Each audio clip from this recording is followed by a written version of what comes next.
ये माया कहाँ पे रहते हैं हमारे शरीर में?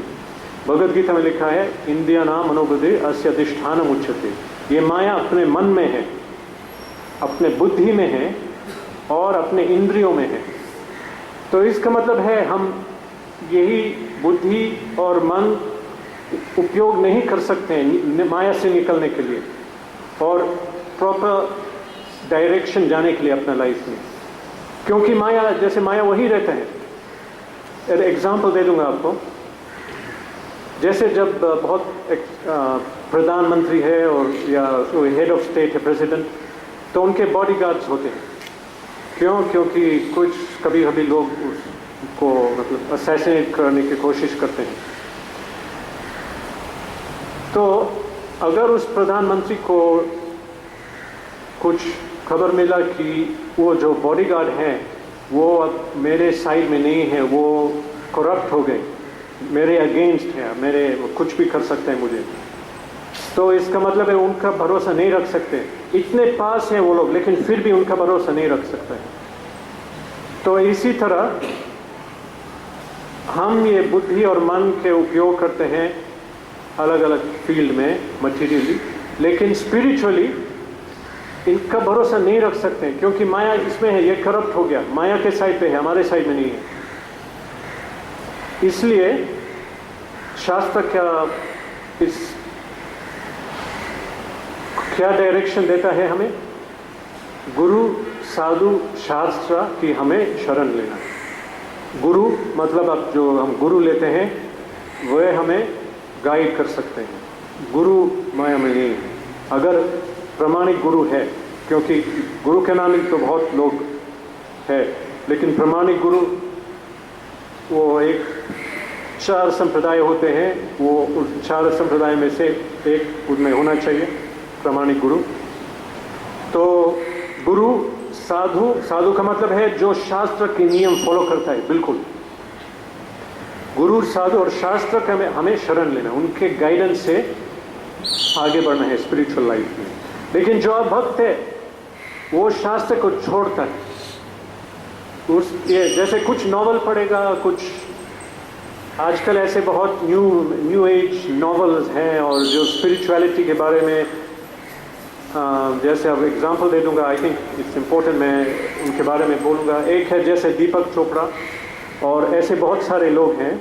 अब ये लोग ठीक है स्पिरिचुअलिटी के बारे में कुछ लिख रहे हैं, लेकिन ये शास्त्र के द्वार से ज्ञान नहीं ले रहे, क्योंकि मैंने उसमें एक पढ़ा था, जैसे आजकल ये बहुत साइकोलॉजिस्ट है और उसका प्रीफेस में लिखा था कि मेरे ख्याल में जो हमारा मन है वो जीव से अंतर नहीं है। अब देखो ये सिंपल पॉइंट है जो गलत है, तो ये प्रीफेस में है, तो इससे आगे अब क्या ज्ञान मिलेगा इससे? भगवद गीता कहते ये तो अलग है। इंद्रियाणि पराण्याहुर, इंद्रिय से ऊंचा मन है। इंद्रियाणि पराण्याहुर, इंद्रियभ्य परम मना। पहले इंद्रिय है, उससे ऊंचा मन है। मन इंद्रिया को कंट्रोल करता है। इंद्रियभ्य परम मना, मनसस्तु परा बुद्धि। और इंटेलिजेंस मन से ऊपर है, मन को कंट्रोल करता है, माइंड को, और माइंड इंटेलिजेंस को कंट्रोल करता है। मनसस्तु परा बुद्धि यो बुद्धे परतस्तु स। और सबसे ऊंचा है हम जीव, क्योंकि ये हमारे मन है, हमारी बुद्धि, हमारे इंद्रिय है। तो जो भक्त है वह शास्त्र के द्वार जीवन जीना चाहिए। और जो भी भक्त है अगर उससे सिद्धि प्राप्त करना है तो जरूर इसी पर यही तरीका है। अब इतने जन्म के बाद हम लोग सोच रहे हैं अपने ओपिनियन से करेंगे, या तो ये साइंटिस्ट लोग कुछ डिस्कवर करेंगे और साइंटिफिक या मटेरियलिस्टिक सिविलाइजेशन के हम जी रहे हैं अभी। तो ये पूरा एक्सपेरिमेंट है। एग्जाम्पल जैसे एस्बेस्टोस एक केमिकल है, तो बहुत साल पहले उन्होंने कहा था एस्बेस्टोस अच्छा केमिकल है जो हम प्लम्बिंग में डालेंगे, पानी जो जिसमें पानी आते हैं पाइप में। लेकिन अब पता चला एस्बेस्टोस में कैंसर कॉजिंग केमिकल, तो अब पूरा वो बदल रहे हैं। अभी यहाँ नहीं है, मेनली यूके में है, क्योंकि यूके में ये प्रॉब्लम है। दूसरा चीज़, ये न्यूक्लियर पावर का वो लोग जब आया था तो बहुत अच्छा था, हम कर रहे हैं, लेकिन अब इतना सारा बहुत प्रॉब्लम हो चुका है।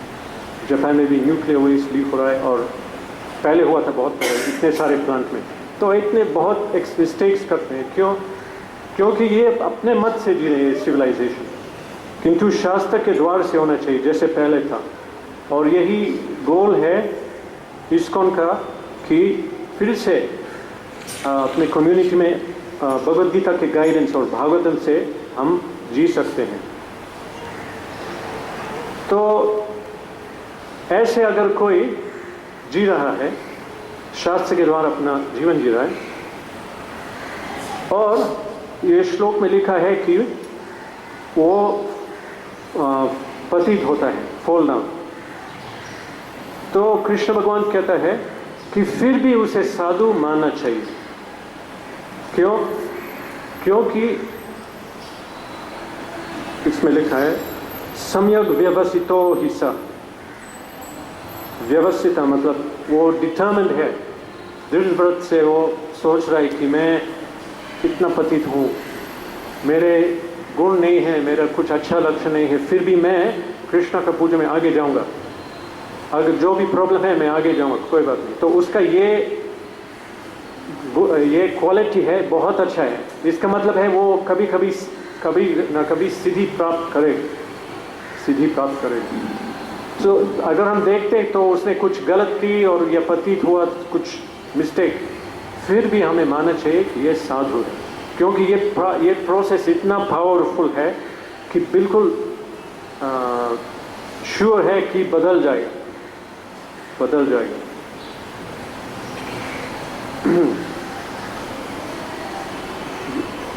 तो ये शुद्ध भक्ति का पावर है। और इस श्लोक के बाद एक जो दूसरा श्लोक है 31, क्षिप्रम भवति धर्मात्मा शाश्वत शांति निगच्छति कौन्तेय प्रतिजानीहि न मे भक्त प्रणश्यति। कृष्ण अर्जुन को कह रहा है, क्योंकि ये कृष्ण ने अर्जुन से कहा था कि अर्जुन ने पूछा अगर कोई ऐसे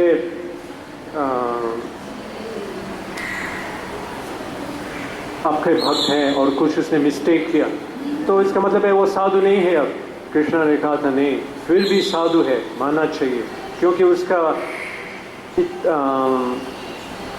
जो हमारा कॉन्स्टिट्यूशनल पोजीशन है, वास्तविक स्थिति, वो वापस जैसे जीव कृष्ण के दास हैं तो वो वापस उसी स्थिति में जा रहे हैं जो उसका असली स्थिति है, और हम सबका कि जीव कृष्ण दास हैं, तो वो नित्य मुक्त की तरफ जा रहा है, तो उससे साधु मानना चाहिए। और फिर इस श्लोक के बाद कृष्ण कहते हैं कौन्तेय प्रतिजानीहि न मे भक्त प्रणश्यति। कौन्तेय मतलब अर्जुन, प्रतिजानीहि सब लोगों से कहो, न मे भक्त प्रणश्यति मेरे भक्त को कभी, इसका अर्थ क्या है, विनाश नहीं होगा। कृष्ण कह रहा है अर्जुन से मेरे भक्त कभी विनाश नहीं होगा। कृष्ण पर्सनली गारंटी दे रहा है। कृष्ण के एक नाम है अभय चरण अरविंद। एक्चुअली यही श्रील प्रभुपाद का नाम है, एसी भक्ति वेदांता स्वामी, इस्कॉन के संस्थापक आचार्य। तो ये एसी अभय चरण अरविंद, क्या इसका क्या अर्थ है? जिसके चरण पद मतलब जिसके शरण में हम अभय होते हैं, अभय चरण अरविंद, ये कृष्ण का एक नाम है। तो कृष्ण कह रहा है जो मेरे भक्त है वो कभी भी विनाश नहीं होगा, मैं गारंटी दे रहा हूँ। और उससे हमने देखा था ये कुरुक्षेत्र युद्ध में, अगर हम अच्छी तरह पढ़ेंगे वो कौरव के साइड में कौन कौन महारथी थे और उनके आर्मी का साइज कितने थे, और पांडवों के साइड क्या साइज थे। तो शुरू में ही वो लोग बहुत कॉन्फिडेंस से वो शुरू किया कौरवों ने, क्योंकि वो देख रहे थे कि ये तो छोटा है हमारे आर्मी से। और कैलकुलेशन से हमें देख सकते हैं कि उनका चांस नहीं था पांडवों के साइड में।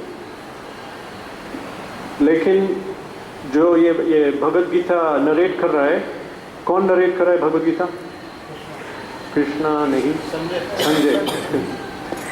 संजय जो धृतराष्ट्र के सेक्रेटरी है, वो कह रहे थे अंत में, क्योंकि क्या प्रश्न पूछा धृतराष्ट्र ने कि जब मेरे सैनिक और वो पांडवों के वो कुरुक्षेत्र स्थल पे थे, तो अब क्या किया उन्होंने?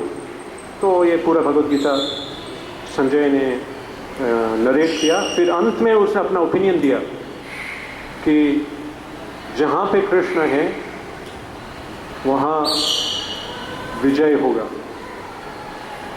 नो डाउट, श्योर कह रहा है। तो